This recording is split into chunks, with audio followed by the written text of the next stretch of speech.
겨울철에 재배할 작물을 여름부터 준비하는 농사가 있습니다.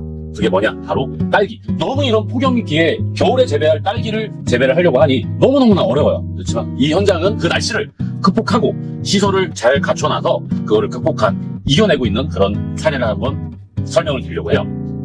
보통 일반적인 딸기 육묘장이다 라고 한다면요, 1층에 일반 장수 필름을 씌워놓습니다. 그리고 그 위에 50% 70%짜리 차광망을 덮어놔요. 햇빛을 가려서 온도를 낮추는 방식을 택합니다. 하지만 거기서 좀 치명적인 문제점이 발생을 합니다. 자, 차광망이 검정색이다 보니까 열을 흡수를 해요. 그 흡수한 열을 내부로 보내줍니다. 이 시설 내부 안에가 햇빛은 가렸지만 열 자체는 막아주지 못해요. 그래서 상당히 더워집니다. 또 햇빛을 너무 차단하다 보니까 작물을 재배하는데도 어려워요. 이 광합성이 제대로 안 되다 보니까 얘네들이 되게 야리야리하게 아주 약하게 모종이 재배될 수밖에 없습니다. 그런 것들을 예방하기 위해서 어떻게 해야 되냐? 일단 저희 이쪽 이 시공은 설치는 어떻게 되어 있냐면 1중 필름이 지금 직조 필름, 오래된 직조 필름 투명으로 설치가 되어 있어요. 이유는 뭐냐면은 차광망에서 약간의 빛이 들어왔을 때 복사열도 좀 막아주면서 햇빛을 분산시켜서 산란감이 발생하게끔 이런 직조 필름을 사용을 했습니다. 그리고 직조 필름 자체가 단열 효과와 차열 효과가 있기 때문에 열 차단이 어느 정도 됩니다.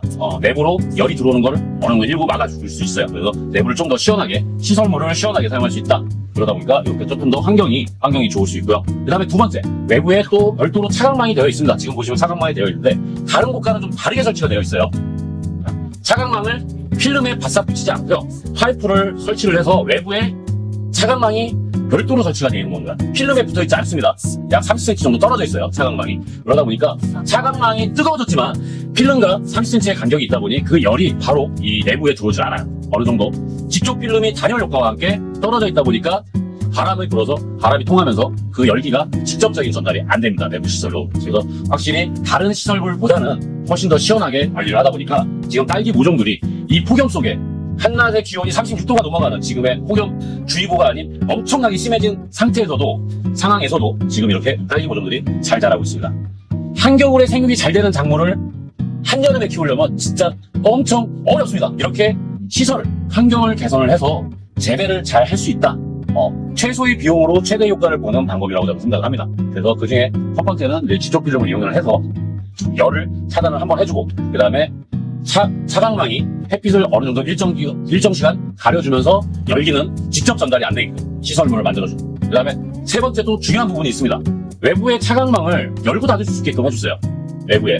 그렇게 해주다 보니까 보통 한 아침 10시, 11시 경에 이제 차광을 시작을 합니다. 그러면 오전 중에 어느 정도의 햇빛을 충분히 받고 그 다음에 온도를 낮춰주는 거예요. 식물의 기본적인 거는 광합성입니다. 광합성이 가장 중요해요. 그 광합성을 원활하게 해주기 위해서 햇빛을 충분히 받게 하다가 그 다음에 차광을 해주는 겁니다. 무조건 차광을 하고 있는 게 아니에요. 차광을 해서 무조건 온도를 떨어뜨리는 게 아니라 어느 정도 빛을 보게. 일반 장수 필름이었으면은 아침 9시, 8시면은 차광을 해줘야 돼요. 그냥 내려줘야 됩니다. 광합성 하는 시간이 너무 적어요. 그러면 식물 자체가 약해져요. 약해지면은 반대로 더 약도 많이 쳐야 되고요. 방제를 더 많이 해야 돼요. 그럼 방제를 더 많이 하면 모종들은 더 약해집니다. 식물은 더 약해질 수밖에 없어요. 그래서 충분히 햇빛을 받는 시간을 갖고 그 다음에 차광을 해줄 수 있다. 그거는 직접 필름을 1차적으로 사용을 하고 그 다음에 2차적으로 차광망을 띄워주고 3차적으로 열어줄 수 있고 닫아줄 수 있는 그 구조물 갖는 시설을 그렇게 만들어주는, 그게 상당히 중요한 부분이라는 거. 정말 이 부분에서 한 궁금하시면 언제든지 전화를 주시고요. 언제든지 상담드리도록 하겠습니다. 모두들 폭염에도 건강 조심하시고 행복하시길 바랍니다. 감사합니다.